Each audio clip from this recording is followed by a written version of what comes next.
Federal government to give security top priority in Delta State ahead of Saturday's elections.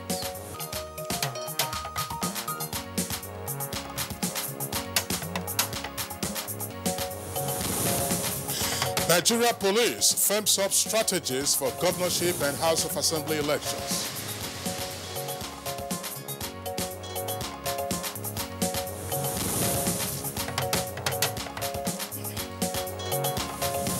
Forum of presidential candidates sues for peace in the country.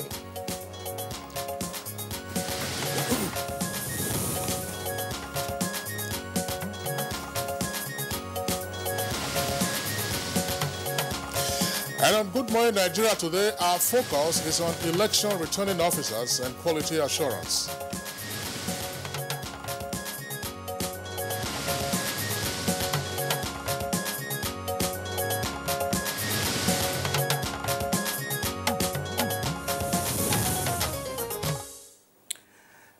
The Independent National Electoral Commission, INEC, has over time developed strategies to ensure a more transparent electoral process in the country. And one of this is in the caliber of persons who declare results and make returns during elections. And prior to 2011, that was the duty of resident electoral commissioners who served as returning officers at the time. Well, the situation, however, changed when Professor Atahiru Jega, the then INEC chairman, commenced the appointment of vice-chancellors as returning officers at elections. Well, the professors have been on the scene for some years now, and after several election cycles, especially, they just concluded presidential and National Assembly election. It has become expedient, some would say, to take a look at how resident electoral commissioners fared while they were returning officers before the tapping of vice-chancellors to act as returning officers in the course of the elections. Well, you're quite right, Kingsley. It's safe that the choice of vice-chancellors for this job implied that resident electoral commissioners were confronted with peculiar challenges which gave rise to the change in the status quo. And what have been the remarkable changes in the electoral process since the nation's electoral umpire halted the use of its own officers as returning officers in the course of elections? Of course, that's our focus on the program today. On that note, we'd like to welcome you to Good Morning Nigeria, reaching you live on the network service of the Nigerian Television Authority, the NTA, and we are broadcasting live, as always, from our Abuja headquarters studios right here in Nigeria's capital city. My name is Kingsley Osadolo. My name is Blessing Abu. It's good to have you join us on the program this morning. We'll bring to you, alongside this discussion, taking a look at vice-chancellors as returning officers and the quality assurance hearing. We'll also bring to you a complimentary segment. We'll take a look at business. We'll look into foreign tidbits, entertainment news, but then not forgetting the newspaper review. Let's begin the day with the morning news with Habiba Oladipo as our anchor. Hello, Habiba. Hello, Blessing and Kingsley. Good morning, Nigeria. Here's the morning news. President Muhammadu Buhari says top priority will be paid to addressing security challenges in Delta State ahead of the governorship and State House of Assembly elections.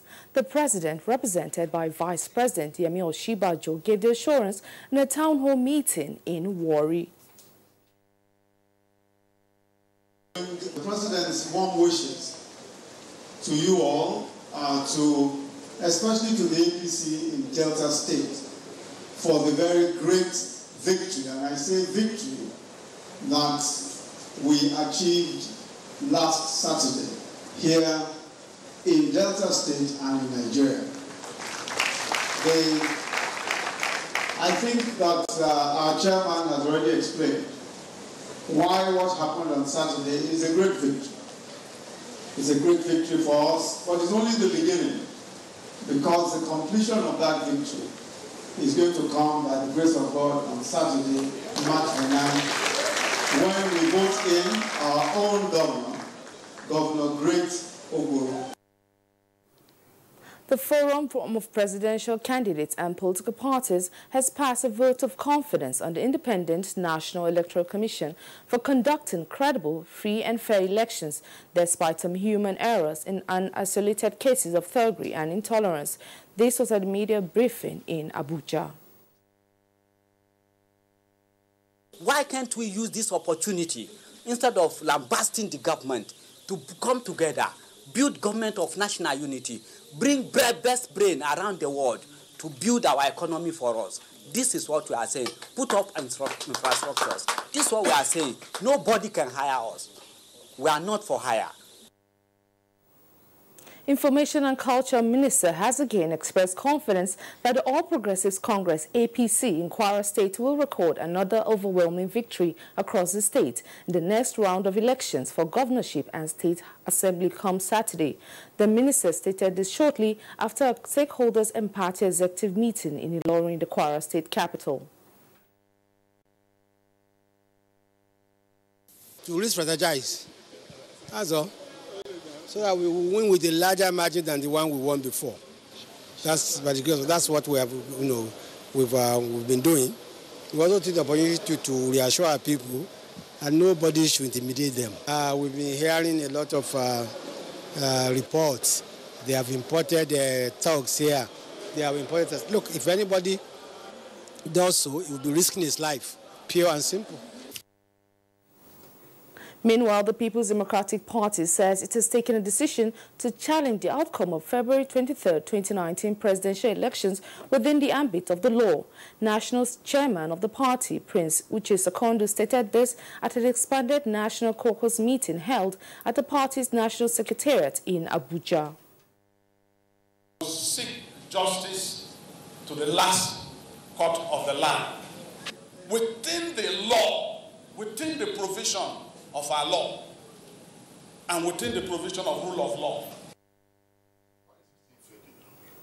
The Federal High Court sitting in Kano has sacked the governorship candidate of the People's Democratic Party for Kano State, Abba Kabir Yusuf. The case was instituted by one of the governorship aspirants under the People's Democratic Party. So as it appears now, the PDP has to put its acts together and ensure that they have another candidate between now and Saturday. We will look at it and do the needful, honestly speaking. We will look at it and sit down and look at it.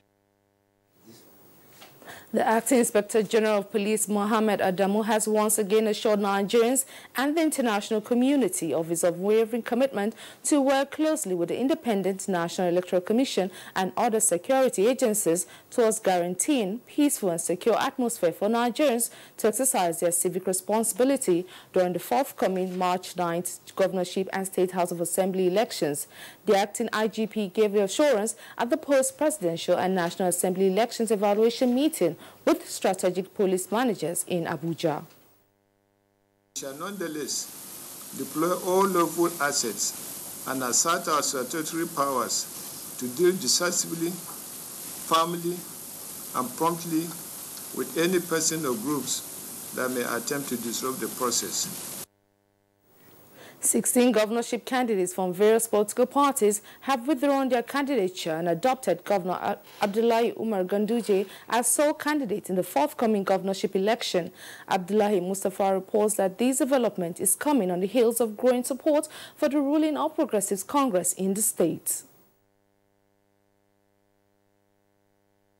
So we are a coalition of gubernatorial candidates here in Kano that really come to him and to show him our solidarity to vote for him as our choice governor come 2019, inshallah. Meanwhile, 32 governorship candidates of various political parties have withdrawn from the race and endorsed Governor Nasir Ahmed El-Rufai of Kaduna State as their sole candidate in next Saturday's polls. The candidate says supporting the governor will consolidate good works he's doing in the state. Will all support and work for the success of Malam Nasru Ahmed El-Rufai in the upcoming governorship election. Ours is to do everything humanly possible within the confines of the law and electoral law to ensure that we deliver him as elected and also sworn in as the governor for the next 4 years. And that's the news for now. Good Morning Nigeria continues shortly with Kingsley and Blessing after this break. Mars Medical Mission, MMM, is offering free services on a wide range of medical issues. Take advantage of these offers, especially by availing yourself of the National Cancer Prevention Program, NCPP. You can do so by coming for our Wellness Wednesday program at 31 Bode Thomas Street, Surulere, Lagos every Wednesday from 7 a.m. You also have the opportunity of seeing the specialist and getting expert opinion on any health issues that may have been bothering you. Are you preparing to get married to your sweetheart?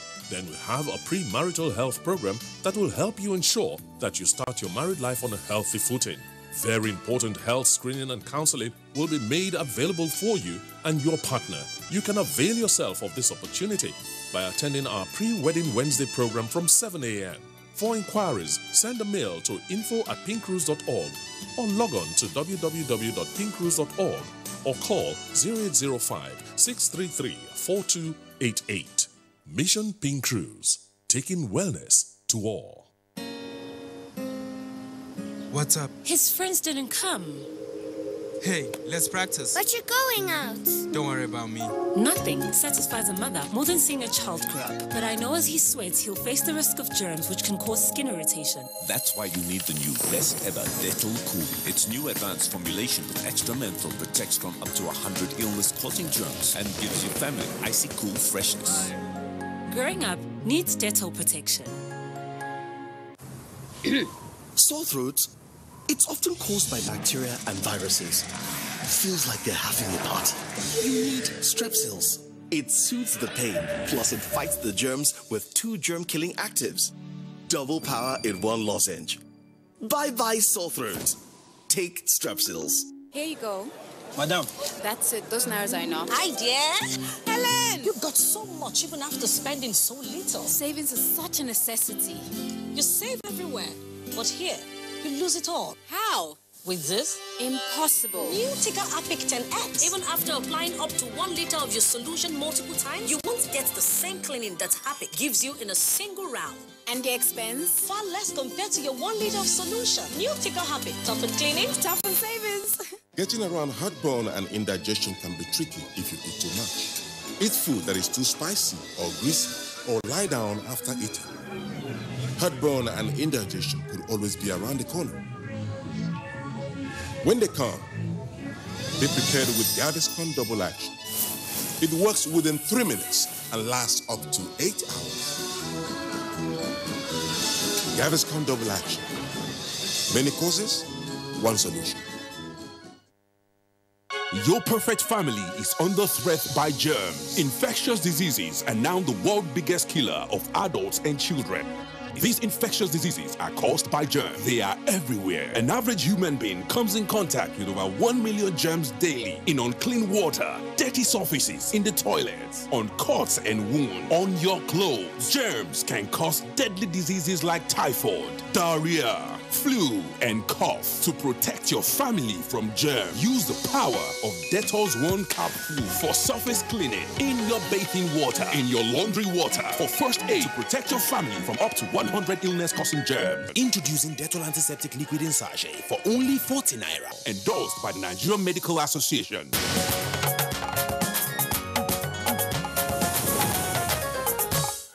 On business news, state governments have been urged to take more proactive steps to generate internal revenue for steady economic growth. Plus, oil prices rise on the heels of an optimistic trade deal between the U.S. and China, as well as OPEC supply cuts. Let's join our correspondent Joy Uzo for details of the stories. Welcome to Business News. Minister of Finance Zainab Ahmed says there is need to increase non-oil revenue to stimulate the economy. She was speaking at the 2018 conference of the National Council on Finance and Economic Development. She urged states to look inwards to harness revenue generation in a proactive step to boost the economy. And oil prices rose on Monday, buoyed by output cuts by Organization of the Petroleum Exporting Countries, and reports that the United States and China are close to a deal to end a year-long tariff commotion. The U.S. and China appeared close to a deal that would roll back U.S. tariffs on at least $200 billion worth of Chinese goods. Expectations of an end to the trade argument between the two world's biggest economies added support to a market that has been rallying for the past 2 months on cuts to production. And on equities, investors gained 112.88 billion naira as market opens the week on a positive note. The NSE All-Share Index appreciated by 0.95% to close at 32,129.94 basis points, as against 0.34% appreciation recorded previously. Next is a graphic representation of the closing figures.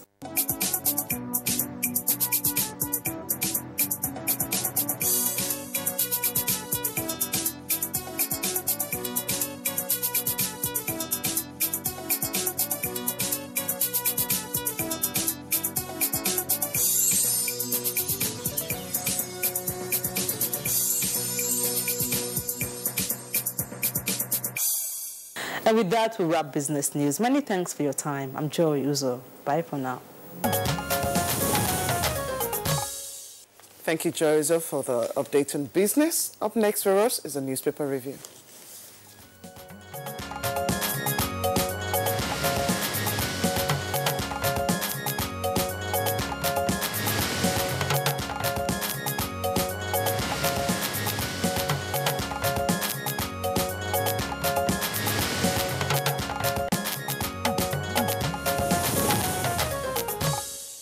Our newspaper reviewer, Bayo Ateyebe, is right here with us in the studios for today's review session. Bayo, good morning and welcome. Thank you, Kinsley. Good morning. Good morning, Bayo. Blessing. Welcome. Good morning, Nigeria. All right, let's begin with the Nigerian Tribune. Nigerian Tribune, the lead story comes with a kicker: presidential poll. PDP to file suit today. That's the Nigerian Tribune. And it has a number of riders to that headline. It says, to report military to United Nations, EFCC arrest Tamino Turaki, Atiku's campaign deputy director general, party says. Atiku's son-in-law being investigated for money laundering. That's according to the EFCC. Court removes Kano PDP governorship candidate.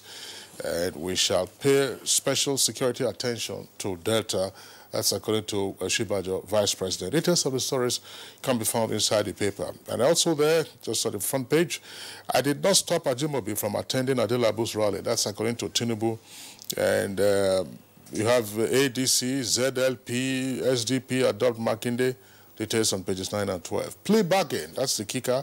Late Bade forfeits 6 properties and $1 million to the federal government. Well, Kingsley, for some of the stories from your papers leading for the Daily Trust as well.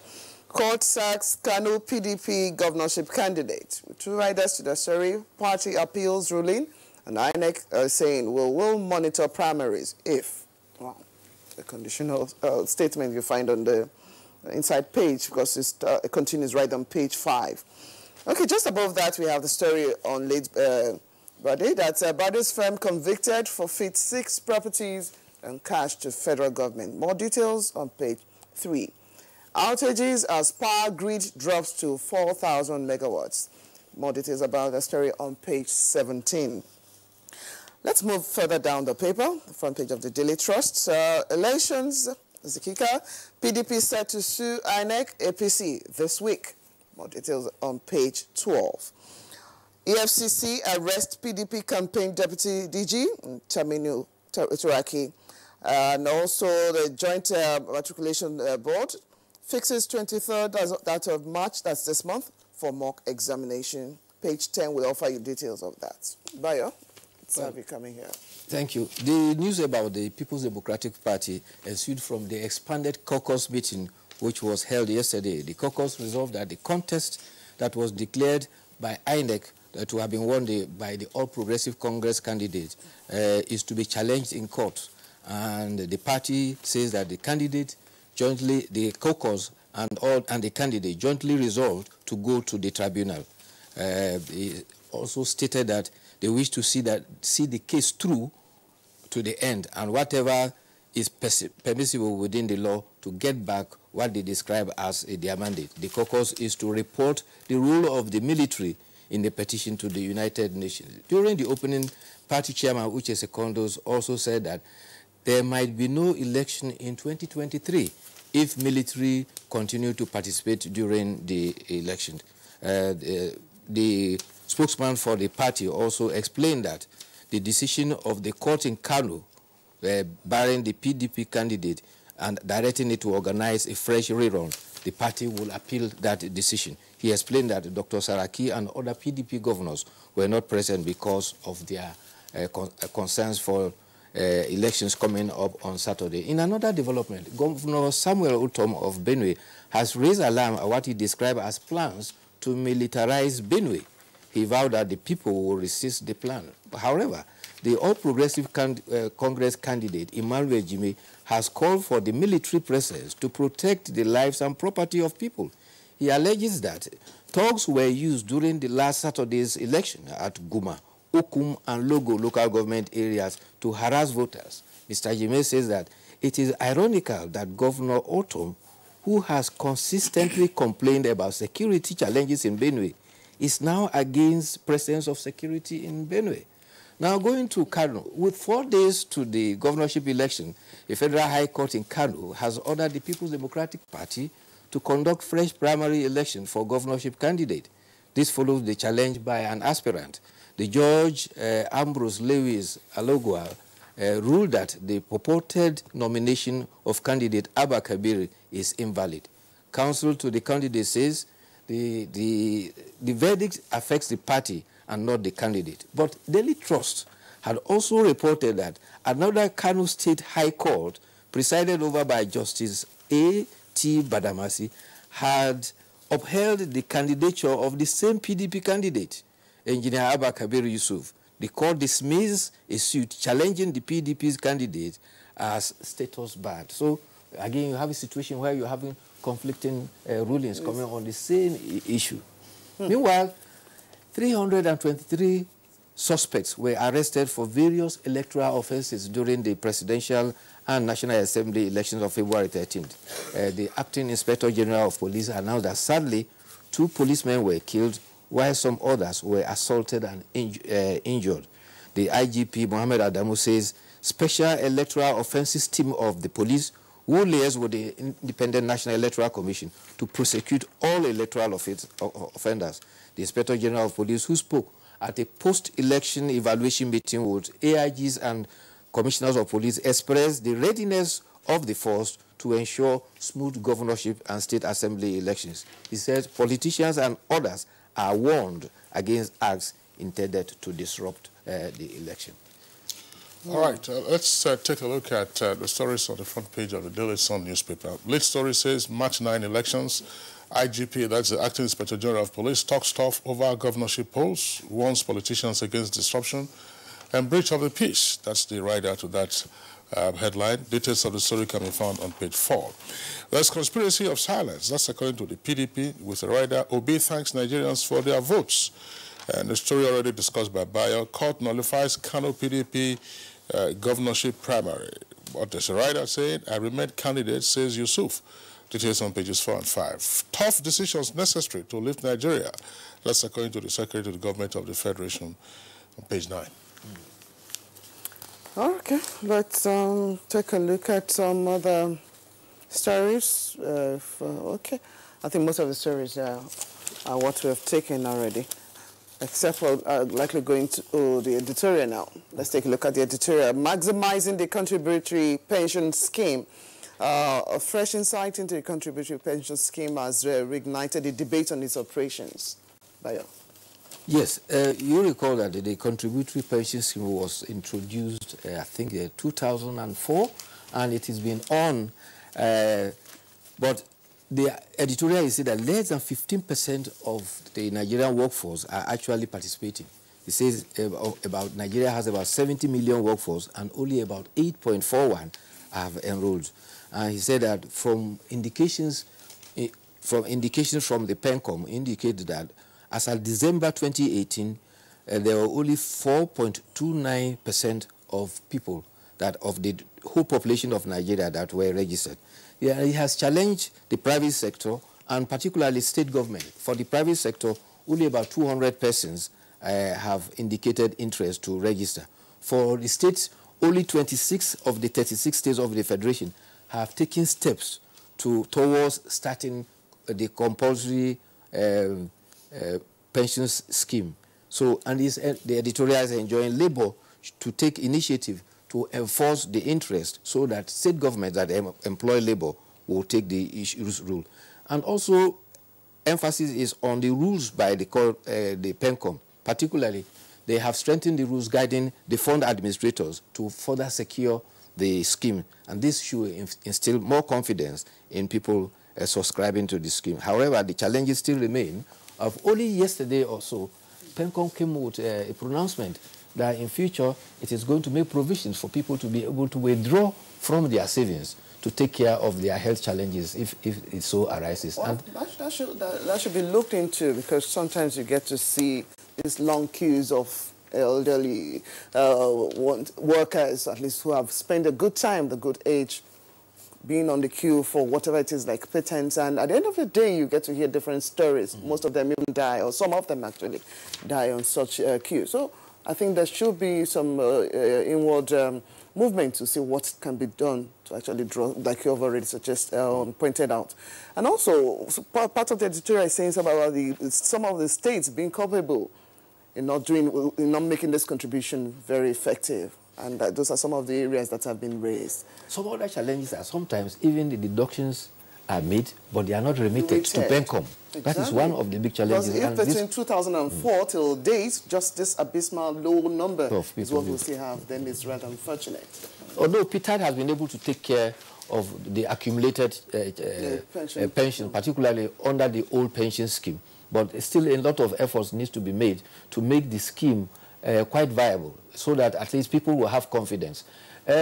Because it started in 2004, those who retired shortly after the 2004 had a lot of problems, because they had to have their bond, which accrued from their former savings, put together. And it was not quite, many of them were actually complaining. But as it is now, those who are able to work for a period of about 15, 20, 30 years after the scheme, they are hoping that at least what they will get at the end of the day will be quite substantial. And it shouldn't just be left with at least maybe public service. Even the private sector too, at least making their own effort. But it's something that we should look forward. If you must have a future that is devoid of so many issues, really. Yes, it's actually working and also saving for the rainy day, particularly at the end of your theta. So it's a very good scheme. Yeah. Just before we let you go, there are two stories. One is on the business page of the Sun newspaper. It's at page 38. We can't have that on the screen now, but it says CBN debunks fake news on Emefiele's sack. And part of the story is saying that the social media was awash with the news on Monday evening that President Buhari had asked Emefiele to proceed on terminal leave. But the Apex Bank's spokesman, Isaac Okorafor, dismissed it as fake news. It says Emefiele was said to be in his office on Monday and that no such letter had been received by the office of the governor. I'm sure you must have seen the story yourself, asking yes, to proceed. So that's the response from the CBN. Interestingly, there was a write-up on fake news, and what it came out was that it is deliberately done as a matter of disinformation, and predominantly it is situated only on the social media. Unfortunately. And also from page 44 of the Daily Sun newspaper, British Museum to return Ethiopian emperor's hair. So 2 locks of hair belonging to the widely revered Ethiopian emperor Tewodros will be repatriated after a request from Addis Ababa, the National Army Museum in Britain announced yesterday. As more African countries seek to reclaim heritage they say was taken decades, even centuries ago. It says an outcry erupted last year among some Ethiopians over an exhibit by another institution, that's the Victoria and Albert Museum, on the 1868 British expedition to what was then called Abyssinia, that's present-day Ethiopia. Yes. And during that campaign, in which 13,000 troops were deployed to free several British hostages, the emperor killed himself and his fortress was captured and looted. And they took the 2 locks of his hair off. Of his hair, that's right. I hope the repatriation will include our own masks, Idia masks from Benin. Well, it's not part of it. The Oba of Benin, Oba Ewa II, recently again made a request for the repatriation of that, which was part of the treasures looted from the Benin Kingdom in 1897. So it's an ongoing thing. It's not just Benin, not just Ethiopia. We also have treasures from different parts of the world, including Egypt. You know, you have them there in the London Museum and several other museums scattered, around the United Kingdom. Okay, Bayo, thank you for being with us. See you tomorrow. Okay, it's Good Morning Nigeria. We'll take a short break now. When we return, we'll deal with our principal item for discussion.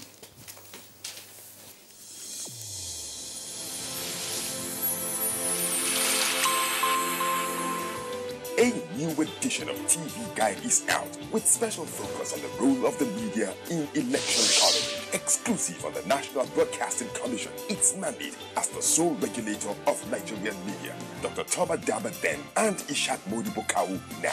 This edition also features the king of stand-up comedy in Nigeria, Ali Baba.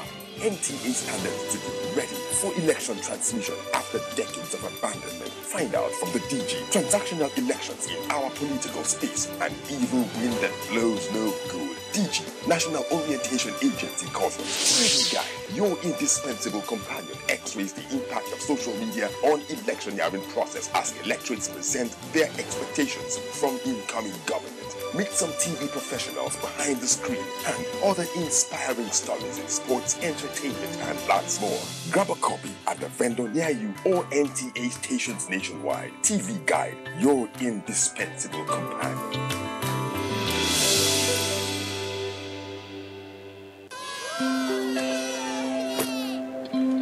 Team huddle. But we lost. Don't be tired, guys. This isn't a loss. It's a practice for winning. Nothing makes a mother prouder than seeing her child growing up. But I know as he learns to lead, he'll face even more dirt, germs, and risk of illness. That's why in changing seasons, you need strong Dettol protection. Because Dettol protects from up to 100 illness-causing germs. Growing up needs Dettol protection.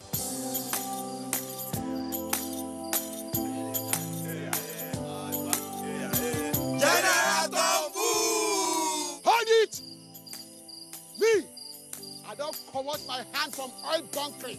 General, what you going to yarn? What did the yarn serve? I don't understand though. Because they spoil our water and our environment. And they cause our people serious harm. Militants is there. You know who? Me, I not do again Sam. Because why? Change begins with me. General This message is brought to you by the National Orientation Agency in conjunction with the Federal Ministry of Information and Culture.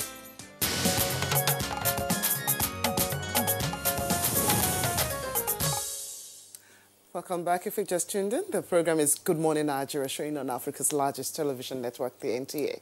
Now, to set a tone for our conversation, we're looking at returning officers and the quality assurance. Now, let's listen to this background report put together by Kunle Adeyeye.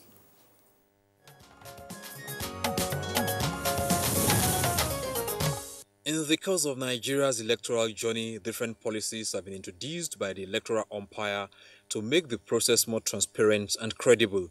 One of these is the announcement of election results. Before 2011, election results were always announced by officials of the commission. To ensure transparency and neutrality on the part of the Commission, the Electoral Act was amended by Professor Atahiru Jaga, who chaired the Commission at that time, to include people from the academia as returning officers at local and state levels. Consequently, the resident electoral commissioners and the electoral officers in the states no longer function in that capacity. Since the trend began in 2011, has it enhanced the integrity of the electoral process? Guests on Good Morning Nigeria will respond shortly.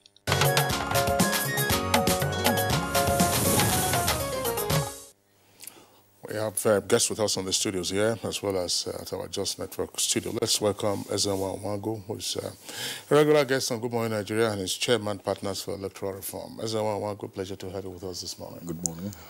Okay, also here with us is the president, Truth Be Told Network, Bola Bakare. Bola Bakare, pleasure to have you with us. I'm glad to be here. Okay, and joining us from our Just Network studios is Professor Mohammed Menoma. Professor Menoma, of course, is an accountant and is former Vice Chancellor of Nasarawa State University in Kefi. Professor Menoma, pleasure to have you with us. Pleasure to have you with us. Good morning, Nigerians. Here. All right, we hope we can sort out that audio from just when we return to Professor Menoma. Let's begin by asking the question, to contextualize it. Ezenwa Wango, I mean, you are a veteran of observing many elections now, off cycle and general elections. and so on and so forth. Who is a returning officer and what are his duties? It's very simple. Anyone who the commission gives the responsibility to receive results from presiding officers, collate, add, compare, cross-check, and then make very loud announcements of those results, and then sort out discrepancies if there are any.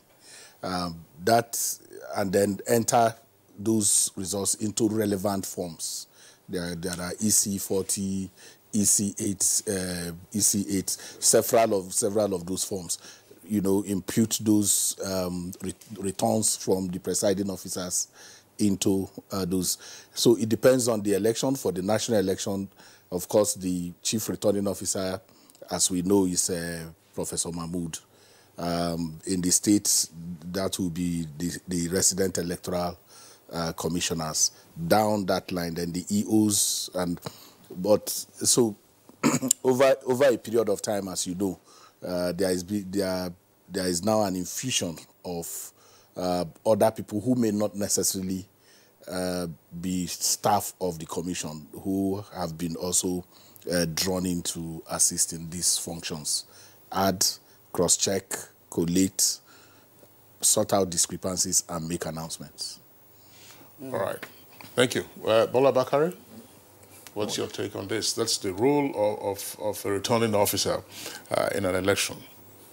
My brother here was quite right in his position. Just a little addendum that the Constitution allows the returning officer to do the announcement.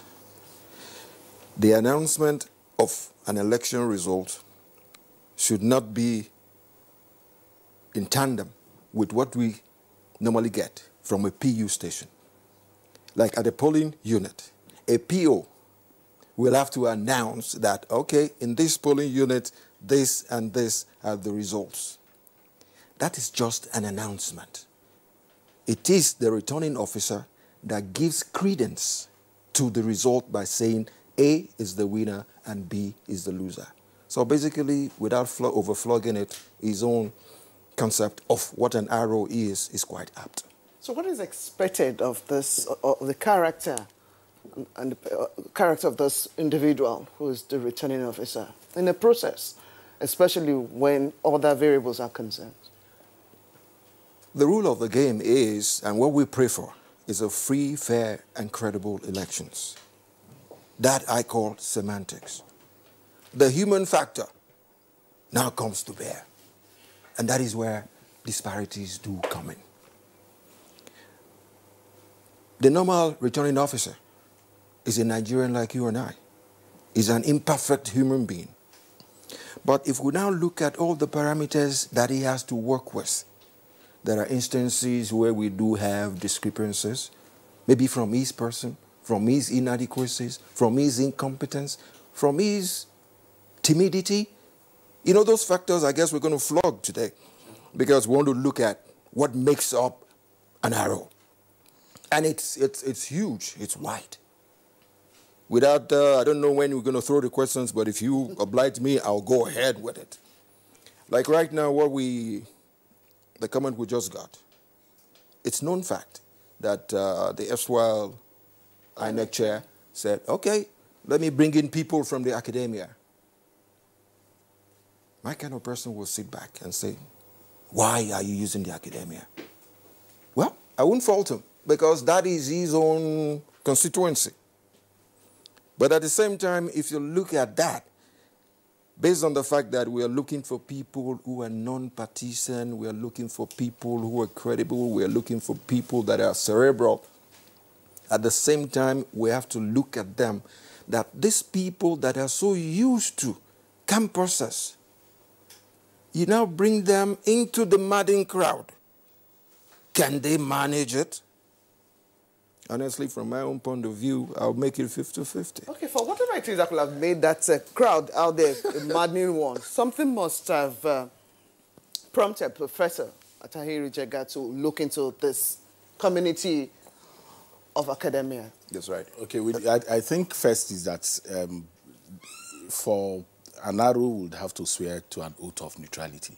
That's the first thing, and it's also part of the conditions before you can.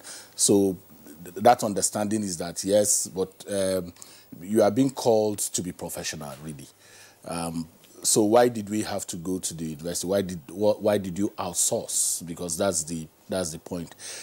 The integrity within the commission and internal governance issues within the commission dipped very, even evidently.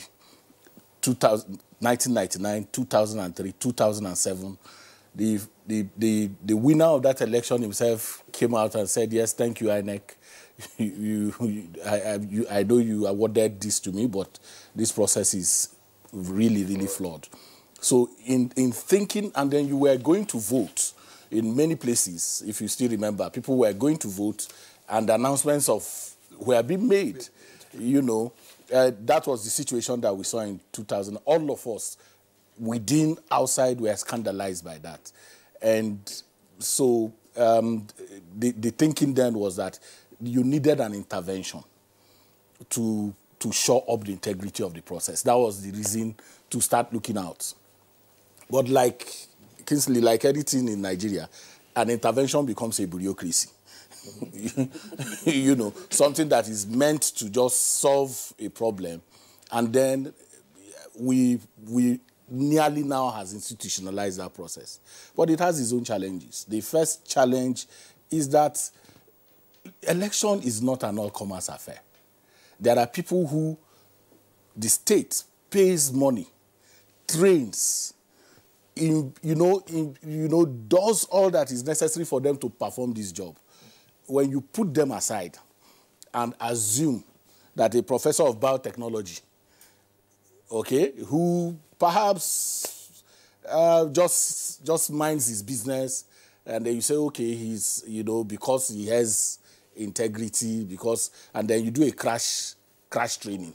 And there is always that arrogance too, which you find, that I know this thing. He's a professor, so the nitty-gritty, the real details of how to undergo this, carry out this assignment is sometimes rushed through. And then what you then find is that these people, the people you sidelined, are the ones who eventually come do the work. And then the people you outsource the function to become announcers. And so when they come to announce, they have difficulty, because the thing is presented to them, and you start seeing them say the light is dim, my glasses is not here.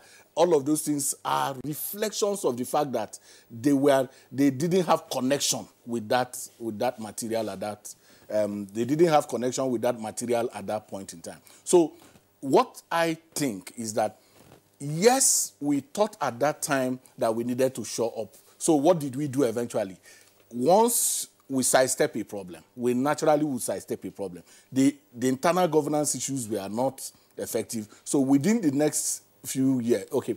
All right. Sorry, I'm just signaling to pause you so that we also bring in Professor Menoma, who is in our Just Network studio. Of course, he's a former Vice-Chancellor of Nasarawa State University in nearby Kefi. Professor Menoma, of course, we're talking about returning officers and the experience that we've had in the past 8 years, where Vice-Chancellors have become visible faces in terms of declaring and making returns in the electoral process, which are the two key functions of a returning officer. What's your take? Yeah, it was indeed a very good decision to get people that understand the job.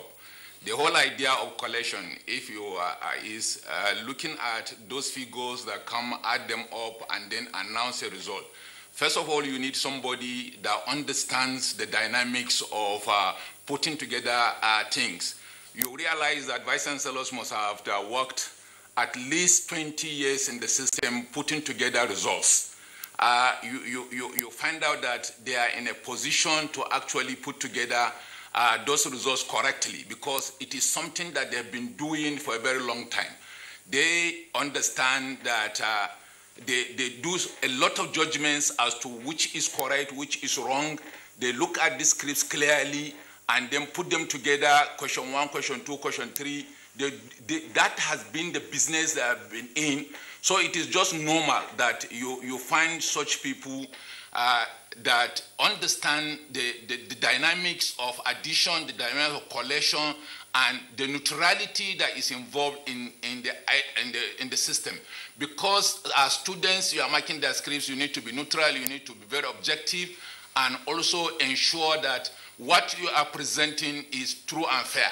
So it is something that they have been in it for a very long time, most of them for over 30 years, actually. So they have the experience, they have what it takes. The only minus in the matter is that once you have very old people that they, even in managing themselves, they have to delegate most of these things to others. Then if you draft these people into the system, that is where you will have some of these minor problems facing, that you find people that they have defects, which is very normal. So it is in the ambit of the commission that they should be in a position to know the individuals that they are actually recruiting. It does not say just because you are a vice chancellor in a federal university that makes you qualified. I think they should go beyond to see whether these people actually are not delegating all the responsibilities they have to others to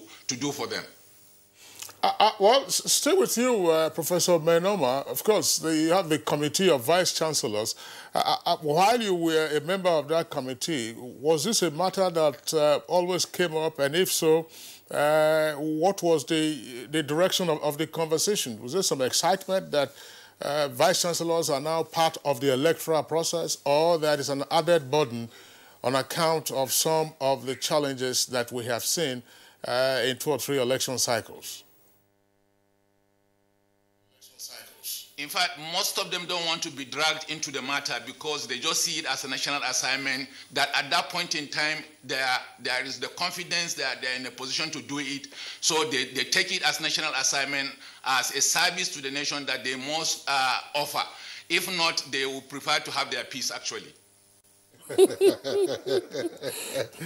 So what brings disquiet to a returning officer following from SN1? I think that Prof perhaps didn't realize that election is a very emotive matter.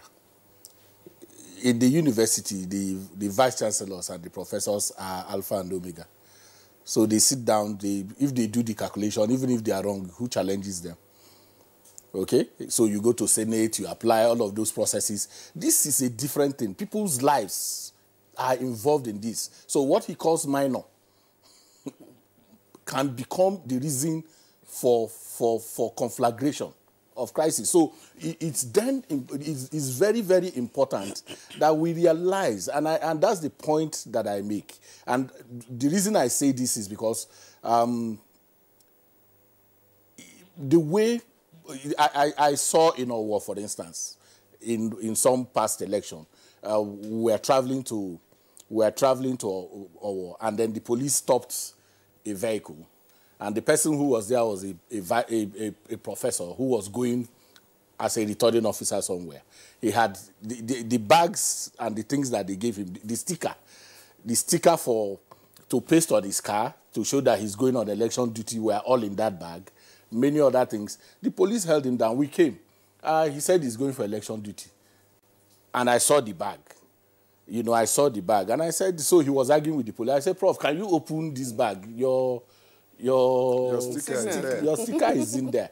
And I was surprised. This is anecdotal, but the point that is being made is that many times, even in training, okay, I've had trainings in Ibadan that involved academics, and people came and said, look, just give us this manual. We've been teaching for 30 years. You know, But then I said, no. In this matter, you have to still be a student. There is no curriculum where they teach how to do this thing that this assignment that you are given. What I think is that we must go back to increasing the integrity of the people who are paid to do this job. Because they now Prof is talking about they want to have their peace. There is a lobby. There is now a new, it's lucrative now.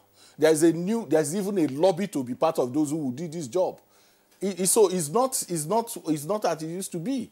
And now that politicians have begun to target, okay, knowing that, okay, it is likely that vice chancellors, academics from this place will be returning officers, they are ambushing them in different places and working internally with people within INEC, unscrupulous people within INEC, to identify which place these academics will come from. But the truth is that now that INEC has started prosecuting, indicting, suspending its staff that are involved in electoral malfeasance, there is a need to strengthen that process and allow, you know, the university teachers and academics to face the job that they are doing. They are not most of them are not doing a good job of it. And because this is put on national television, it does not only diminish it diminishes even the whole academy. This is watched internationally, and we didn't just see it from this election. It's been it's been something coming. So, what are you talking about? That's about what has been black. Many times the calculations are wrong. Many times you have had to say go back and check these things, and then you stall the process of collation for many good hours that people are investing in their time. What I'm saying is that if you check on the background, when Professor Mahmoud says, "Secretariat, are you ready?" That secretariat is INEC staff. Okay, secretariat, are you ready? Meaning the whole. So those support staff needs to be strengthened to do the job they are paid for. We can argue this for the next. It was an intervention. It was not a bureaucracy. So after several election cycles, this intervention now, it's now becoming, like we said, it's now becoming normal. And what has been discovered, okay, there are still flaws because even members of the academia, they are human in the first instance. And for such inducements, it could be manipulation. We've seen processes where returning officers as VCs actually said, well, they wouldn't sign, or this were actually cooked up results. But at the end of the day, if we have all these manipulations in the results coming up, and they still have to come declare that, so where do we place that action, or the talk about integrity of such process, even as conversed by Professor Atayi Jegade as well, Chairman? Yeah, I know, Bakare, just before you take that question, but there is no presumption that the academics who are involved as returning officers have been compromised. We're just talking about the quality of their output. I mean, there's no impression that is being created that they're on the take. All right, Bakare, please respond to Blessing's proposition. Thank you very much, my brother. Without berating anybody, we owe it to ourselves as Nigerians to keep on improving on a daily basis.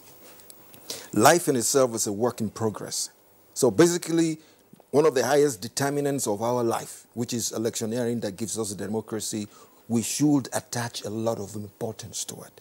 Like my brother said, it's a pure case of life and death. Lives are lost based on mistakes, unforeseen mistakes, like they say in sports, unforced errors. We've seen that with due respect to anybody out there, one of my grandkids said something that was a little bit untoward when one of these professors was reading just alphabets and figures. And he was stuttering. I said, that man is a professor. I said, yes. Why is he doing that?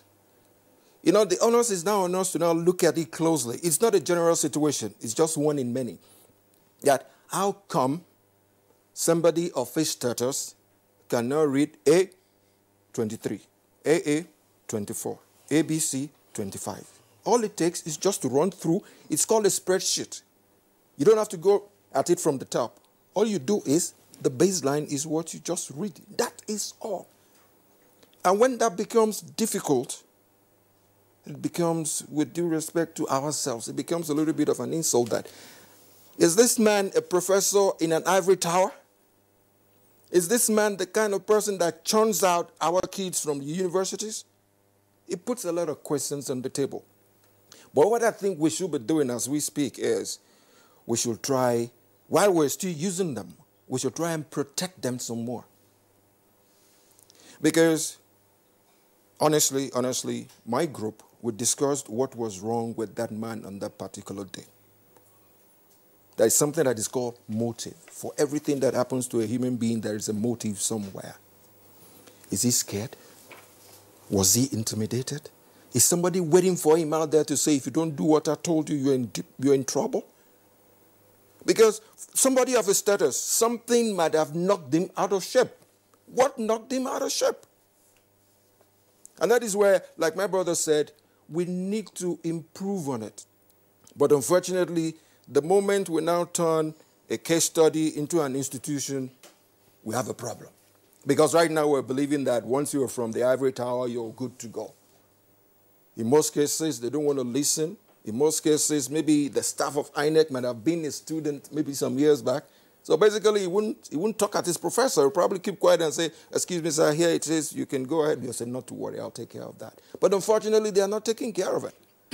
And another factor we have to look at, that was why my opening gambit was when I said, you move a man from the quiet of his university to the madding crowd. With due respect to Nigerians, that the madding crowd is just important. This is a man who has all the authority in school. He gives orders. You now come out into the polity where the electorate is boss. The electorate can tell you to your face, can tell Mr. President while he's campaigning, Mr. President, get off the stage. They can throw sachet water at him because in an election process, the electorate is boss. And there is a man who's used to giving orders, and he comes outside and somebody tells him, hey, Mr. Returning Officer, keep quiet. What you're doing is wrong. He gets rattled easily. And situations like that do occur. Solutions we should find, and I guess solutions we're going to tidy up to this morning. Well, Bakar, just Professor Menoma is still there. I want to ask you gentlemen this question. Does the mere fact of stuttering or stumbling over a line or two while reading raise any concerns about the competence of the individual? Bearing in mind that even veteran newscasters, veteran broadcasters, whose business it is on a daily basis to read, still stumble over their lines. You must feel the butterflies. I've watched you for nearly for as long as I can remember. Yes. Okay, so the point for me is, this is what you do. You're a professional. This is what you're trained for, or what you trained for. If you bring Eze to do the work that you do, I would have issues. If for any reason they say, okay, just you do it for a while. When it becomes my work, when it becomes now that I think we are not getting this, for me, it's important to appreciate where we came from and how we got to where we got to. The point is not about stuttering. Mm-hmm. The point is not about not reading the lines. That's right. The point is the nature of the environment that we live and how people see politics and the errors, even unintentional errors that come out of it. How is it interpreted? It's important. So when you gloss over it and say, no, it does, when we push the country into the kind of, unintended consequences that this brings, that is when we are always going to, it was an intervention. Simple. There was no way Professor Jega had intended.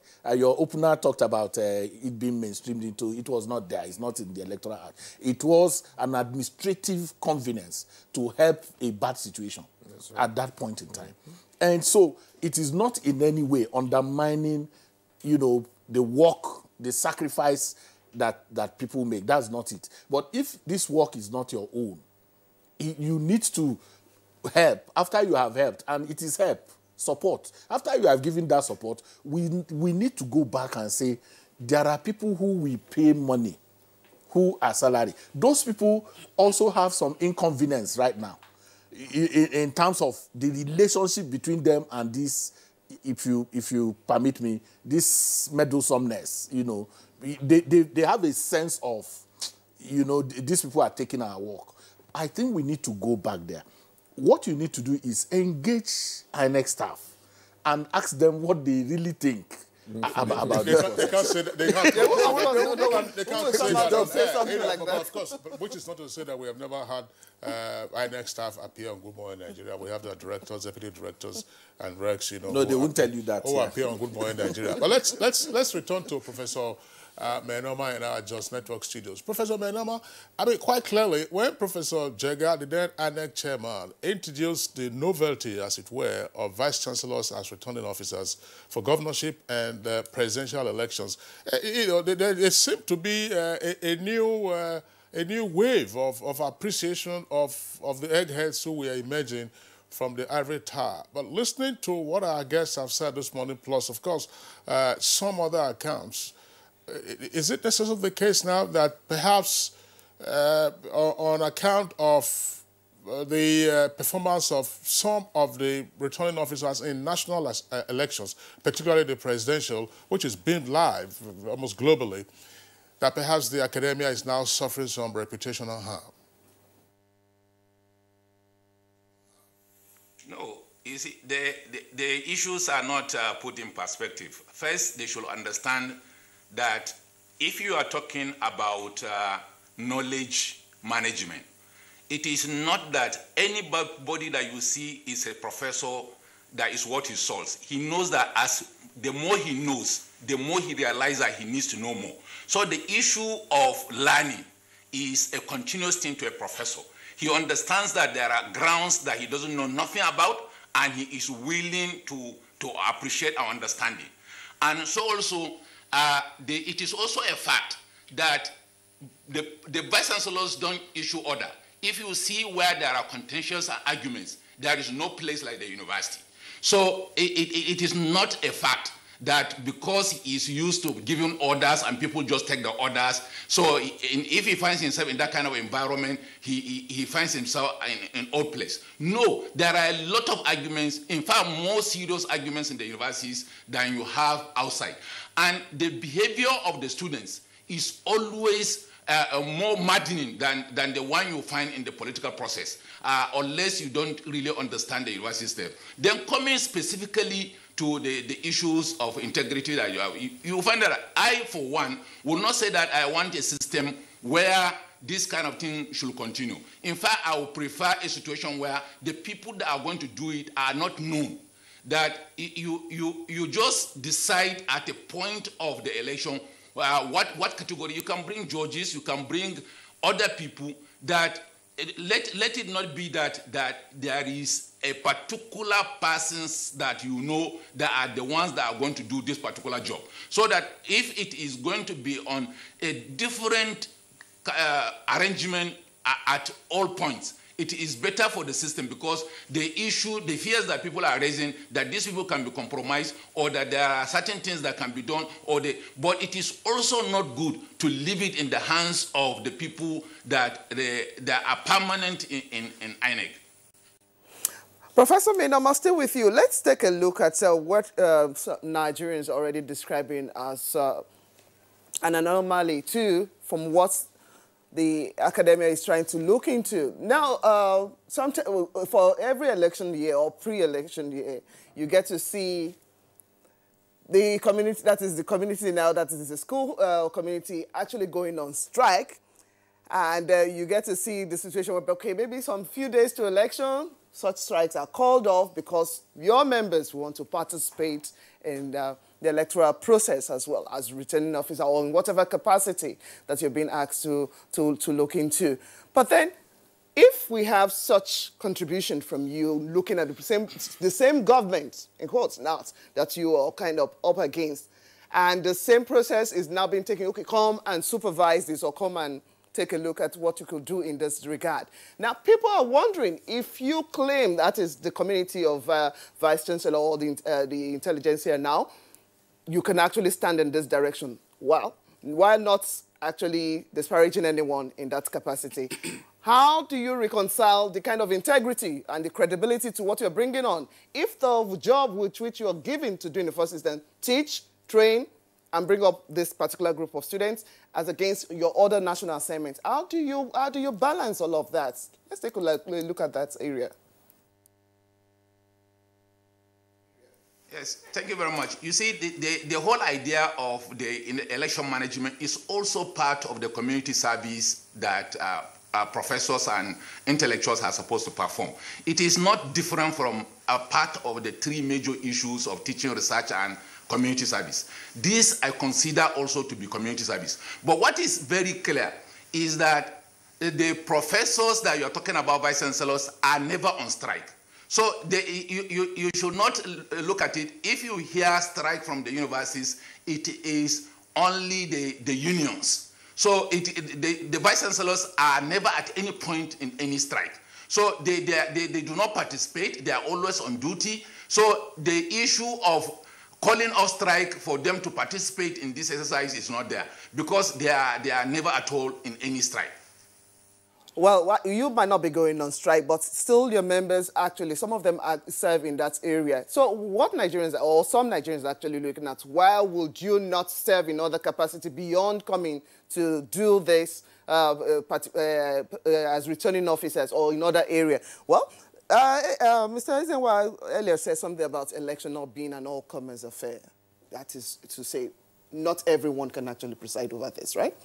Yeah, well, it's not just vice chancellors. You see, you also find people who speak on elections. Definitely. You have media people, editors who talk on elections, and they have never for one day taken pains to look at the laws and rules that guide the process that they talk about. So it's not just a challenge. When I say it's not all commerce affair, if you are not interested in that, if it is not something you pay attention to, you may not. I've seen people on the pulpit who are talking about election and asking their congregation, when is the election? You understand? So the point I'm making is that if you interest in something, if you put attention in something, you may be able to be a little bit more productive than the other person. And it has nothing to do with competence. It's just attention. So I am saying that Prof is right, but the universities that he's talking about is not the university that we have now. And I'm sure he knows that the contestation is a bygone thing. You have universities where people wear uniform today, you know, uniform. You have universities where people are told to kneel down for having contrary opposition. You have so those things shouldn't come into the play. What we need to do. So where do we see the bigger problems? At least between 1999 till date, we've had several electoral cycles, and I know between whether the recs are coming from, whether the returning officers are coming from INEC as a commission, or wherever we choose to source these people, or where we outsource this kind of assignment to, where is a bigger problem for us in ensuring quality assurance as returning officers? Well, I think that, like I said, we no doubt we've had incremental progress in our electoral process. No argument about that. But some of the game-changing introductions are things like the PVC and the smart card reader. That is infusion of technology and taking away, you know, a bit of the human element in the process. If there is a lot more human element in your electoral process, even if it is you go and take imams and pastors, you are still going to probably have. So where we need to go, in my view, is to continue first to train and retrain. And let me tell you, we have a public institution in Nigeria that was doing badly at a point. Nobody heard about them. And then somebody got into that institution. And then it became a new era. You can call it NAFDAC, or, you know, if you remember, suddenly it came to Nigerian consciousness that there are people who can be professional in handling the issue of fake drugs. So we didn't import anybody from anywhere. It was the same people who were in that institution who were, trained and infused with patriotism, infused with new motivations that re-energize that institution. So the point is not to, for me, every challenge we have in Nigeria, we sidestep it. It's either we throw money at it or we sidestep it. The bigger issue is that things, even within INEC, if you notice now, institutional rigging is taking a backstage. So the fight is in the public domain, where you used to have, ballot papers stuffed ballot papers get into the hand of politicians, and you know where those ballot papers, how they get into. You are no longer hearing that. So institutional rigging is taking a backstage. What that means is that there is some work going on within INEC. We need to intensify that work and get them to a point where they can, with motivation, with patriotism, bring in the expertise that they have on election work to bear on driving our electoral process. All right, everyone, Wango and gentlemen, thank you very much. But again, let's return to, shall we say, the basics, so that we get a clearer perspective for the benefit of our viewers on the role of the returning officers and the quality assurance, which is the fundamental basis for the comments that we have heard from our guests. A returning officer is usually at the end of the value chain of the electoral process. Before him, you have the presiding officer at the polling unit. It's the presiding officer that announces the result at the polling unit. If it's a presidential election, for instance, it goes from the polling unit to the Ward Collation Center, from the Ward Collation Center to the Local Government Collation Center, from Local Government Collation Center to the State Collation Center. And then, of course, the returning officer there for that state, at the state level, will usually be a vice chancellor who now brings it to the ICC, which was the venue as the National Collation Center for this particular election. So it's the case that the raw materials that the returning officer deals with will be the raw materials emerging from the presiding officer who announces the results at the polling unit. Gentlemen, is there something in terms of quality assurance? Yes, I mean, everyone, while explaining on the Bakari as well, while explaining that the role is to say, look, sort out the figures, be sure that the figures that are emerging, that you are dealing with, that you want to take away from your state, are the correct figures. But certainly, I mean, there's a saying in the computers, probably it has changed now in the sporadic infusions that we had in IT, garbage in, garbage out. Are returning officers necessarily at the mercy of others who are part of the value chain in the electoral process? Bakari first. Thank you, Kingsley. I guess we have to look at this situation holistically. We're not trying to berate the academia for being part of the process. Neither are we saying they are doing fantastically well. What we're trying to do now as we speak is let's try and improve on what we have on hand as we speak. They're doing a good job, but there is always room for improvement. I would like to go back a little bit to the word we attach to them. We normally say, oh, the academia is very, very apolitical. I don't want to buy into that. On a regular basis, ASUP and the rest of them, they keep coming up with strikes based on the fact that they want more money. And anything that affects your meal ticket will make you biased. You come up and you say, this government is not paying us our money because we agreed on this 2-3 years back. For God's sake, we are normal human beings. That will affect your process when it involves that government. But like my brother said, with proper education in what you were doing, your orientation will probably change to reduce that level of bias because that system affected your meal ticket. But let us go ahead from there because we have to put in some good words for them. I will say the protection they get is not enough. That is if there's protection at all. We pride ourselves in copying the American Constitution. And I would like us to do one thing. You know what Americans do to juries when it comes to a court case? Yes, they take them out of circulation. If it's going to be for 2 weeks or 3 weeks, take them out of circulation. Like the professor said, don't let us have specifics. INEC's duty is nominations come in, and then it's INEC's decision to pick this man or that man. Pick 2 or 3. When it's 1 week to that elections, isolate the 3 people. From families, from lobbies, from colleagues, and the rest of them. And in that way, nobody knows who is going to be the RO until the last day. So it doesn't get affected along the line. You see, these are factors they should put into it. And another thing we are looking at from Truth Be Told Network's angle is, why are we so particular about the academia?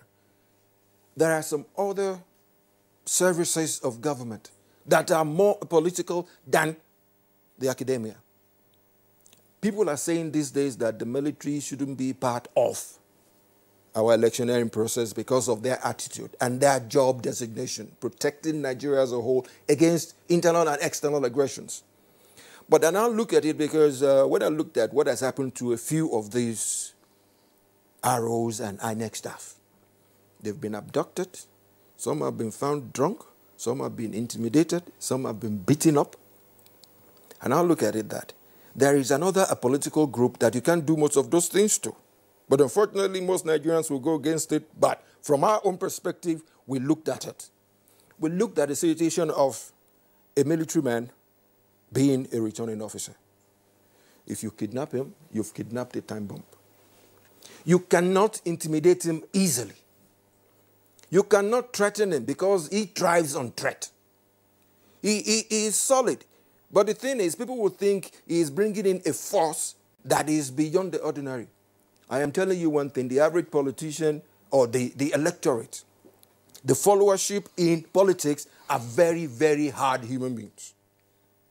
When some politicians say this is a do or die affair, it is their followership that is going to do that hatchet job of being a do or die affair. So it takes a stronger personality coupled with proper training and orientation for us to get a good result. But wouldn't it be the same complaints we're having that, okay, we tried out the Vice Chancellor in 2015, and today we're not making it a normal thing? Couldn't there be other issues or other areas we could actually have people volunteer who are experts in this? My baseline, one word please, my baseline is I am not putting up a brief for the military. I am not.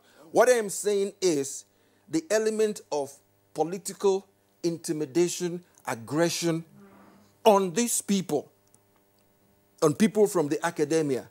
Honestly, if you like, you take it. It's hard for them to assimilate because their orientation is different, the level of breeding is different.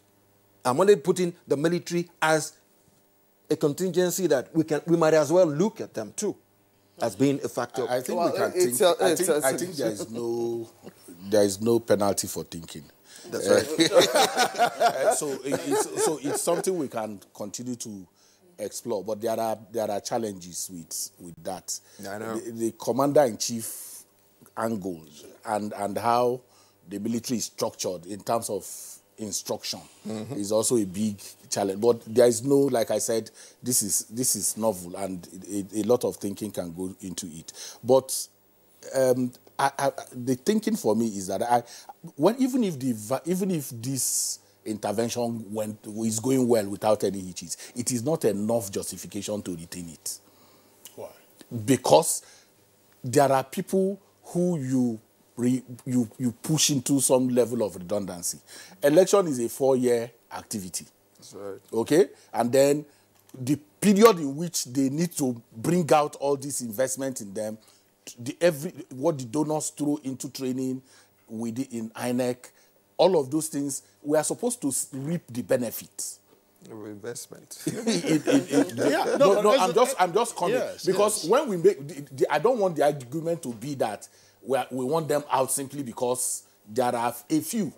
Because you have thousands of them doing this national assignment. There are a few that has cast a slur on the process. So, but for me is to stay where it is. In 1999, 2003, 2007, we agreed that we had a bad election. Nothing compared to what we are going through today. So the thing is that the country is investing a lot of resources in paying allowances, honorarium to this. If you take that out and infuse it back into the people who earn their pay on daily basis to do this job, for me it is more cost saving. Sorry. Take this along. Along, whatever you want to say. Sorry to interject, but a returning officer in the mold of an appointee from the academia is an ad hoc staff. He does it on a temporary basis and he returns to his normal function. So, no, but it's the you need to look at the costs. Okay, you need to also look at the costs. Yes, he does it temporarily and all of that. But like I said, like even Prof agreed. Now we know that if election is holding, Vice Chancellor will be. So what you need to now know is which of the Vice Chancellor is going to be appointed. Now you have a category that you can cast your net around and say whichever one. And I know politicians, but what worries me is that in all of these conversations, the politician who is not around in conversations for clean elections, we are not part of. Everything you throw into improving the process, they are ensuring that they circumvent it. And now that they have a target, I've seen something come out of here. Prof talked about the fact that we don't need to target a particular people. Class, yes. And I think that is one takeaway that is important for me in this conversation. Yes. That once you target a particular people, the same challenge that made you leave routine staff and go for ad hoc staff to help you solve a particular problem will still be there. All right. Well, thanks. But just Professor Menoma is there. We're going to have a short break now. When we return, of course, we'll get back to him in just as well as take the tweets that have come in from our viewers. Nigerians.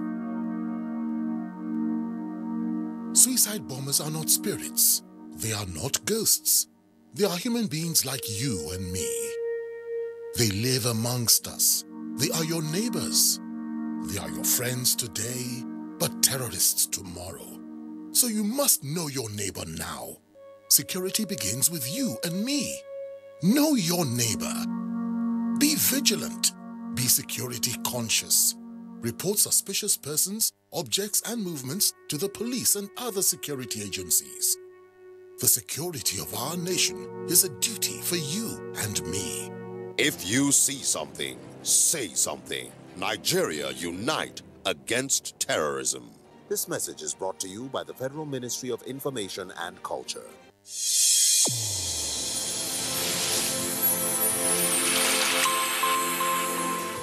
A new edition of TV Guide is out with special focus on the role of the media in election economy. Exclusive on the National Broadcasting Commission, its mandate as the sole regulator of Nigerian media. Dr. Toba Daba Ben and Ishak Modibo Kawu. Now, this edition also features the king of stand-up comedy in Nigeria, Ali Baba.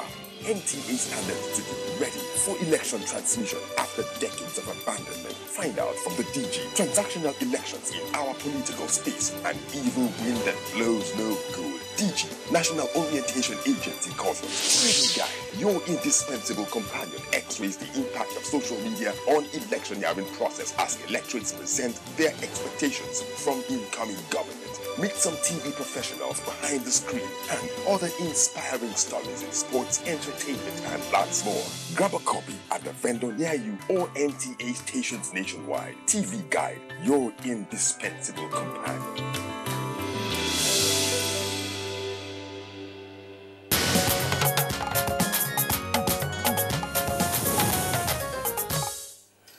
You're watching Good Morning Nigeria, and our outlook is on Vice Chancellors as returning officers and the quality assurance. We still have our guests seated. Professor Mohammed Menoma is in Jos. Ezewa Wago is here, as well as Bola Bakare here with us in the Abuja studio. But we have reactions from the viewers, and we'll run through them and get on with the rest of the program. All okay. Right. Yeah, let's begin. Terry Abdul Kazim Zekari has this tweet. I believe INEC, in hiring professors as returning officers for the conduct of its election, is based on their level of academic attainment and integrity. But I don't believe that only professors have the qualification and integrity for the assignment. We have millions of Nigerians that do better than the professors.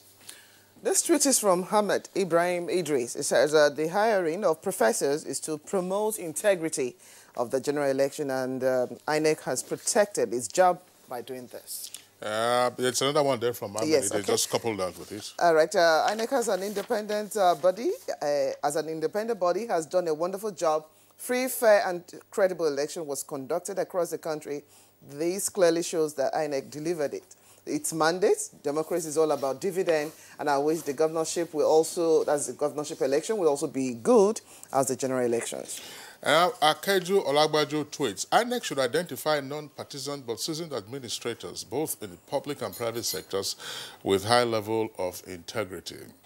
It may even be a lecturer from a university. What we need is a true and brave adjudication in our electoral collation process. Festus Akimboyewa tweets, the hiring of professors as returning officers by INEC is a product of strategic thinking aimed at improving the integrity and beauty of our election. To make our election fraud-proof, the professors must be diligent and intelligent in their oversight of the collation of the results. And Sani Michael Makoje tweets, now to say the hiring of professors by INEC as returning officers has enhanced the integrity of the electoral process is both hilarious and contradictory to the majority of Nigerians. There are cases of results where votes were more than accredited voters. So how do you explain that? Prof, how?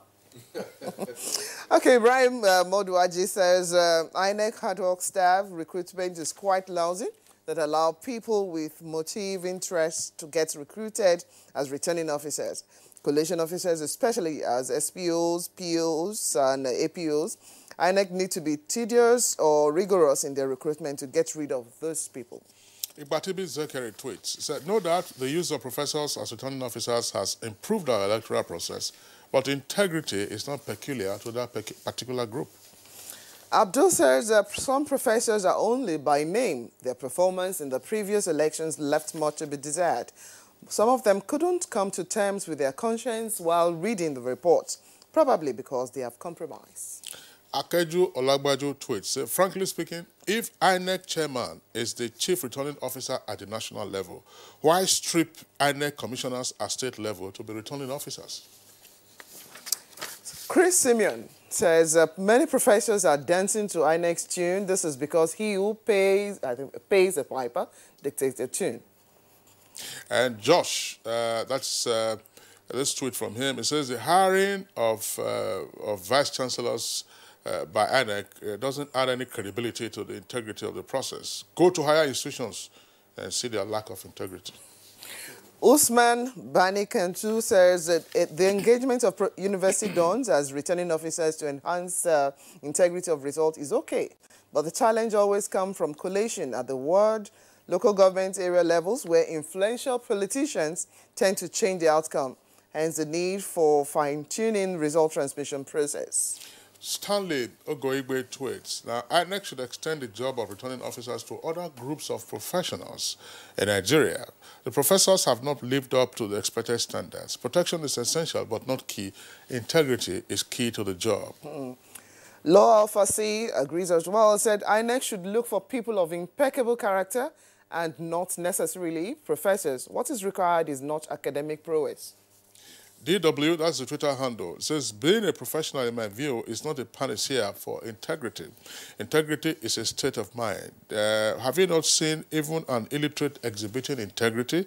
So let's forget about Professor blah, blah, blah. If one decides to be honest, they would, and that post can't stop them. Law Alpha C has another tweet. The use of professors as returning officers by INEC has become a lucrative venture for some of them, while others are seen as inferior. Ekalu Adejo Daniel, do you think these professors are saints? No, they are not, so forget about them.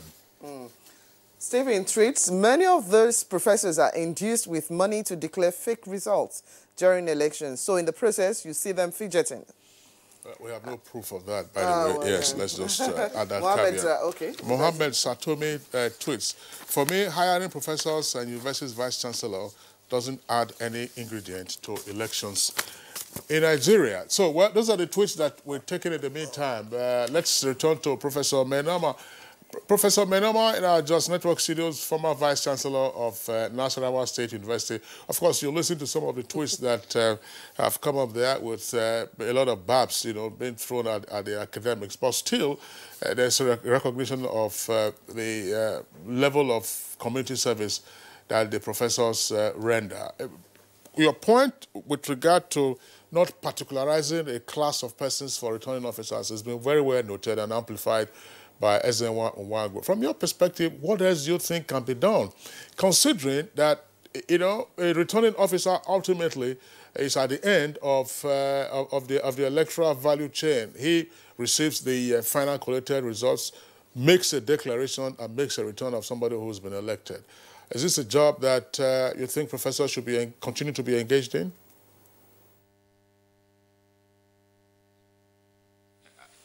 Really, you see, when you look at it clearly, we almost agree that there are bad people in every profession. Medicine, law, press, anything you will find people that actually can be corrupt. So it is not really something that is in a particular profession. But what is important is for us to ensure that at all levels of the electoral process, that whoever you are engaging is somebody that we can vouch for. That at the end of the day, you find out that it is the totality of the system. And to say that when Ezenwa is insisting that it should go back, they are still doing some job. They are not idle. These people that were doing this job before, they still have participation in the process. So their level of training, their level of involvement is still showing on the electoral process. So nothing is wasted in terms of the training, in terms of the investment we have done in the permanent staff of INEC. But what we should do is to look critically into those elements that we require. You find there are a lot of Nigerians, unfortunately, they may not be known to everybody, that they are impeccable in character, that you can engage them to do this duty and you will not find any problem. What I find really disturbing is the fact that somebody knows that he is not very well. He knows that he cannot see very well. They give him this kind of assignment, he still accepts. That is where we have problem. Because it is not, if you look at it critically, most of the people that are creating this problem, that are making people to talk, it is not because of their integrity, it is not because of the inducement, but it might be because of their challenges in terms of health, in terms of sight, in terms of the circumstances they find themselves. I listened and somebody was saying that there was overvoting and the card reader was used. I don't understand how there can be overvoting in a place where card reader, because the card reader will not accept somebody that has not registered in that place. So you find out that it is just to say that maybe card reader was not used. And it stops at that. But to say that there was overvoting because card reader was employed and things like that. So people need to be really sincere to themselves. That once you have an assignment that you think you cannot do, because of your challenges, I think you should be honorable enough to say that, and that is the beauty of really academics. They are the people that can say the truth anywhere. So I feel it is important that in selecting the people that are going to do this, they can come from all walks of life. I believe there are people with impeccable character in all disciplines. So and all can be engaged, and it does not matter. You can even have a professor to be a presiding officer, because that is where the real work is done. That is where the determination of what is right and what is wrong, and that is where the judgments are really taking place. The remaining part of it is just collection, so an announcement. So I think it is important that we get our best to do the basics. That is why in some of us in the university, we prefer to start with the younger ones, because that is when you really show that you understand training, you understand teaching. And it is important to also make the point that we must not in any way identify the people that are going to do this assignment much earlier than the time of the assignment, so that they cannot be engaged or be compromised by any, because the moment you know them beforehand, certain influences, whether marital or village or whatever state, will come into play. So there are people that people respect, and they find it difficult to say no to them. So I think it is important that we look at it from the point of view of personal than look at it from any point of engagement. So, Menoma, still with you. One would imagine that, even without being stated by Professor Mahmoud Jeka, that there's a presumption in favor of vice-chancellors, considering their, a number of years, in the academia and the positions they have held. Before you become a vice-chancellor, at some point you would have been a head of department, you would have been a dean, and then you are now a vice-chancellor presiding over an institution. And mostly these are from federal universities. So what temptation, therefore, and they are usually advanced in age, by the way, probably in the late 50s or early 60s. So what else, what other factors could possibly sway such a person to succumb to pressures that might come from quarters with regard to finagling with the electoral process? Finagling with the electoral process. Like I've said, I don't really believe that these people can be influenced with money. I don't really believe that they can be influenced with any other parochial thinking. My take is that some of them are incapacitated by their capacities. That you find out that a professor that has a sight problem, a professor that his glass is not enough for him to read, he requires an additional instrument.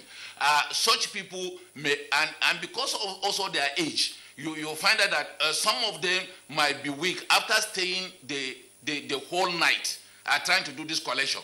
They may be feeling dizzy at the point of announcing these results. So it is that you need to look at the mental health of the persons, the physical health of the person, and his circumstances. So, but that is actually with the people.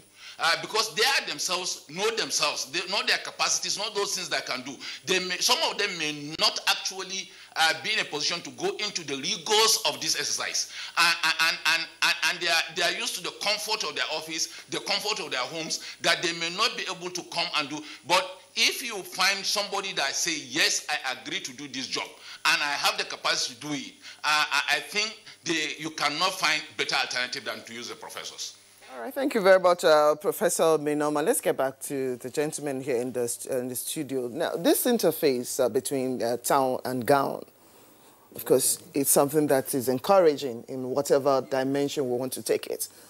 Perhaps from wherever we borrow that from, or however we try to adopt that.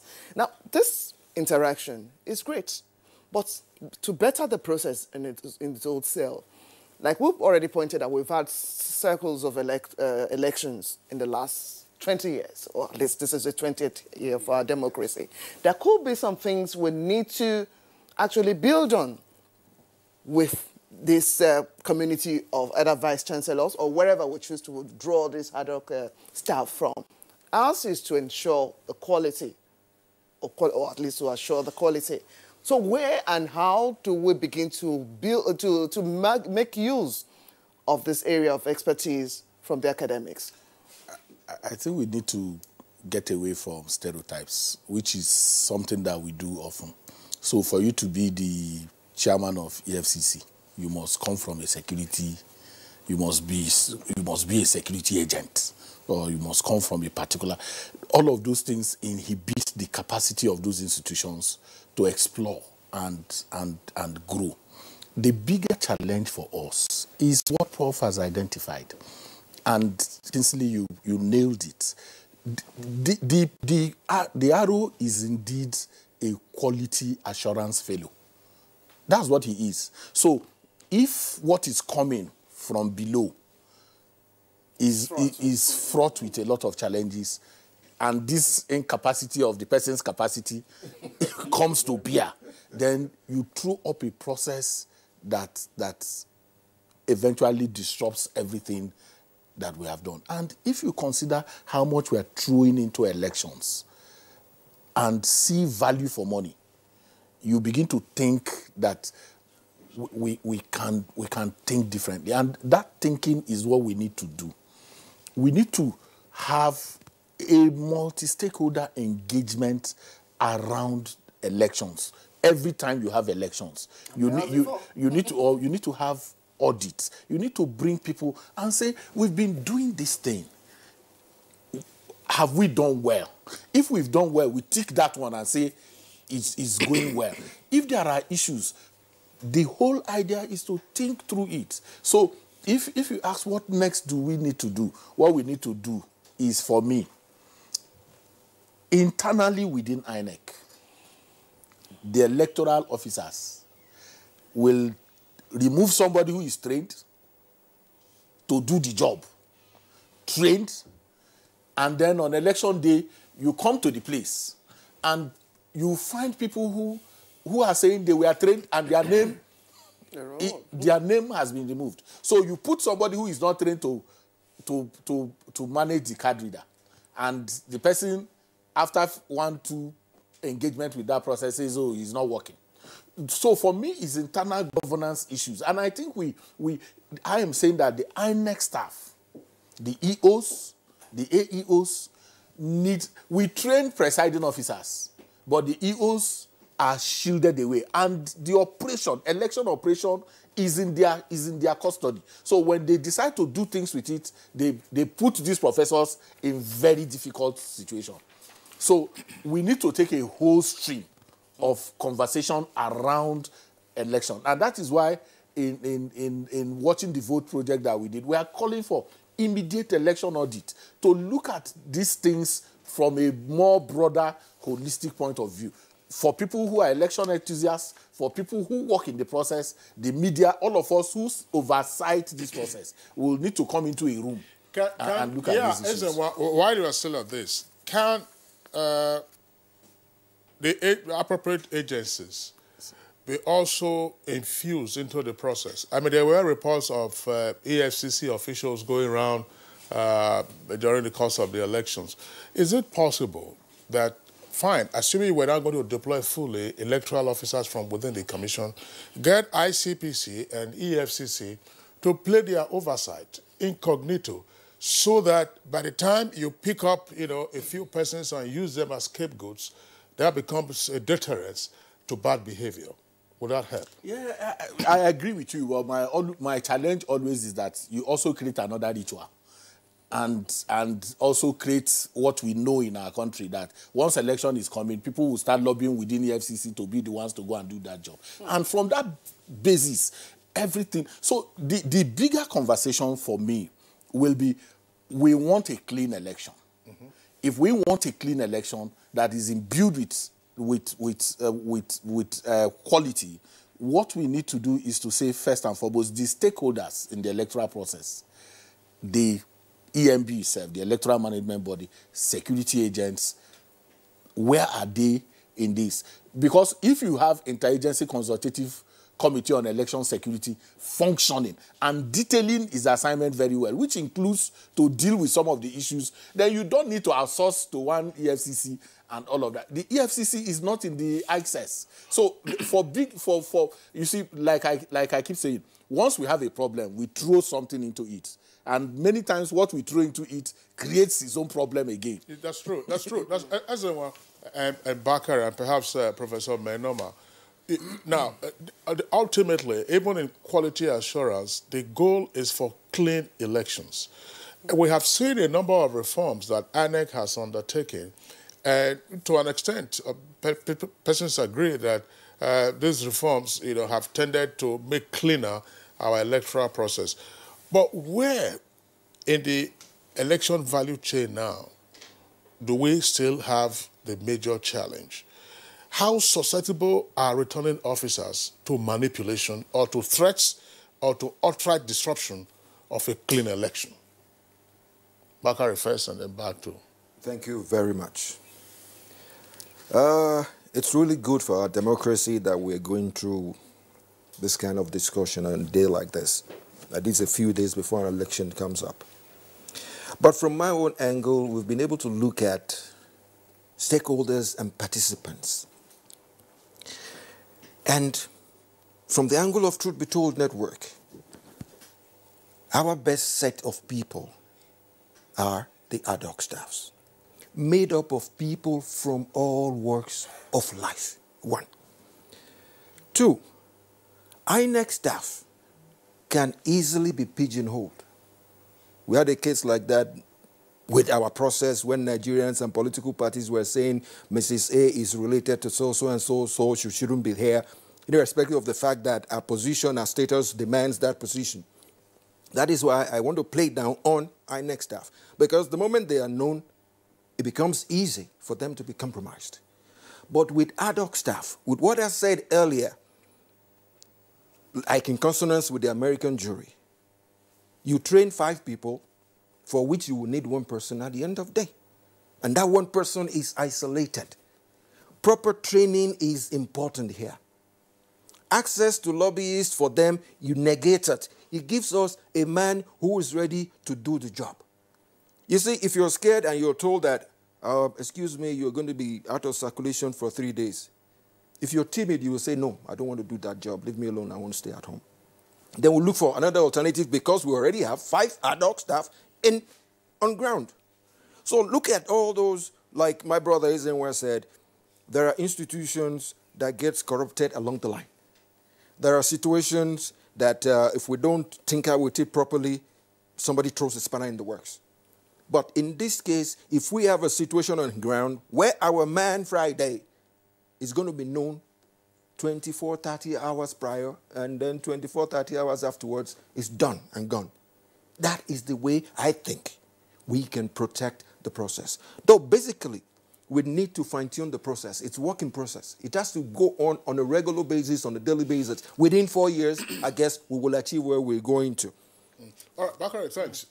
Ezenwa, you know, ahead of the elections, I mean, up to about 2 or 3 weeks ago, I kept asking the question, who has a right of access to the collation center? Because in the aftermath of the last first set of elections in this election cycle, there have been reports of delayed results, returning officers having been placed to put to their head and say, look, you must announce X, Y, Z.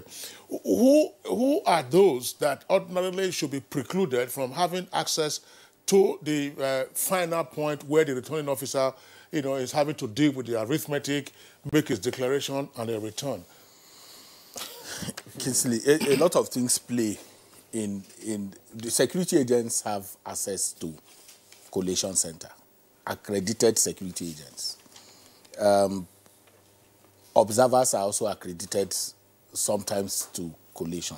The media is also allowed to collation center. So if... And party agents. And party agents. So if the security...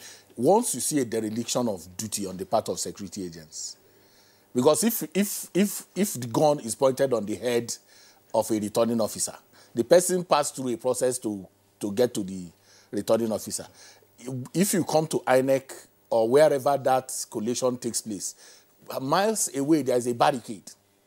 People are frisked. Okay, people are frisked. All of those issues. So once there is compromise, then you are able, you see these challenges that you are seeing. So when I talked about the different stakeholder engagement in elections, what I'm talking about is that if one falters, it affects the integrity of the process. So if you are having a conversation about clean election, everybody must be in the room. The security agents have responsibility to secure the electoral process. So if there is any dereliction on the part of the security agencies, some of those things you see, meaning that it could it is also possible for you to hear, and the stories are rife also, that sometimes security agents are the ones who point the gun and not some other person. So many times, if you look at if you saw the one that we all saw on television, the one from Imo West, where the professor was saying, the first time I announced this under duress, this second time again, it is under duress. And I was scanning the environment to see whether I would see security agents who we know. We are also budgeted for. We budgeted for dogs, sniffer dogs. It was part of the budget. So if these processes happen, the first question to be is that somebody has to pay. There has to be somebody who is accountable as a security officer who has responsibility? And part of our challenge here is that there is no consequence. Once people would, hey, that duress, immediately it's happened. The first thing to do is, hey, they pointed a gun at security agent. No probe, no inquiry, no continued engagement with that process to fish out eventually what happened. Because our attitude to election is that if it happened, if he's under duress during election, it is not a crime. All right, over to our last set of tweets, Blessing, before we take the closing thoughts from Professor Menoma. This is coming from Sambo Mohammed. It says the whole idea is to try to make the entire process credible. There's nothing wrong with the professors getting involved as part of their community service. If you have anything questionable about what they do, just point them out. They don't rubbish their personalities, please. Well, Abdullah says, actually, the academia will still be ranked highest when we are to determine who is better for the job. Mose, that's the Twitter handle. INEC should try civil society in the next election, and let's stop the use of academics. From the state of our education, you know they are not it. This tweet is from Daniel Danjo Dugule. It says, the hired professors should be faceless and nameless to avoid siege and threats targeted against their families while dispensing their duties by desperate politicians and groups.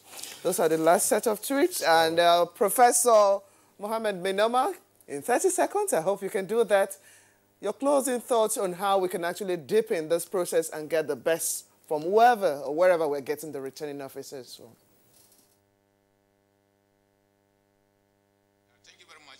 It is critical to start from the point of view of preparation. It is what is going to help us significantly is early preparation. You imagine that as at 2018, when budgets were prepared, nothing was said about preparation for election until much, much later in the year before budget for INEC was brought. So early preparation, starting from now, we should start preparing for 2023 elections. And it also behoves that we talk about the voter enlightenment, voter education, and let people read where they are going to vote known to them much, much earlier than the time. Because a great majority of the people, you find out that they've gone to the polling stations, they cannot find where their polling stations were, and they had to go back. It is responsible for the large number of people that could not vote during the last election. So I think it is important that we start early in preparing for these elections. Once you start early, you find out that most of these problems we have seen wouldn't have been actually manifesting. It is very clear that what has been responsible for almost 90% of the bad things that happened during this election is lack of adequate preparation from the very beginning. All right. On that, let you do that. On that note, we would like to thank Professor Mohammed Menoma, former Vice-Chancellor of Nasarawa State University, a Kefi. That's, of course, he joined us from our Just Network studios. Professor Menoma, always a delight having you on Good Morning Nigeria. It's a delight to be with you, Kingsley. Okay, we also would like to thank Bola Bakare, President, Truth Be Told Network. Bakare, a delight, of course, having you on Good Morning Nigeria as well. Glad to be here. Ezewa Wango, Chairman, Partners for Electoral Reform. You have a lot of work after this general election. Thank you for being with us. Thank you. Okay. Thank you for the privilege. All right, Blessing. Okay, yes, just in time to take one segment, and that will be stories from the foreign scene. Ugandans and Rwandans have been urged to remain calm as their respective governments work to resolve an ongoing dispute over the arbitrary detention of Rwandan citizens. Uganda's Prime Minister Ruhakana Rugunda has appealed for calm, saying the country's Foreign Affairs Ministry was working to resolve the issue. These were the views of Uganda's State Minister of Foreign Affairs Okello Oryem, who called for calm and patience from both sides. Now in Europe, the second member of the Canadian cabinet has resigned, saying she had lost confidence on how the government had dealt with an escalating political scandal. The departure of recently appointed Treasury Board President Jane Philpott, who was in charge of government spending, deprives Justin Trudeau of another powerful female member of cabinet just months before an election that polls show he could lose. Philpott expressed unhappiness about the government's response to allegations that officials inappropriately pressured former Justice Minister Jody Wilson-Raybould last year to help major construction company avoid a corruption trial.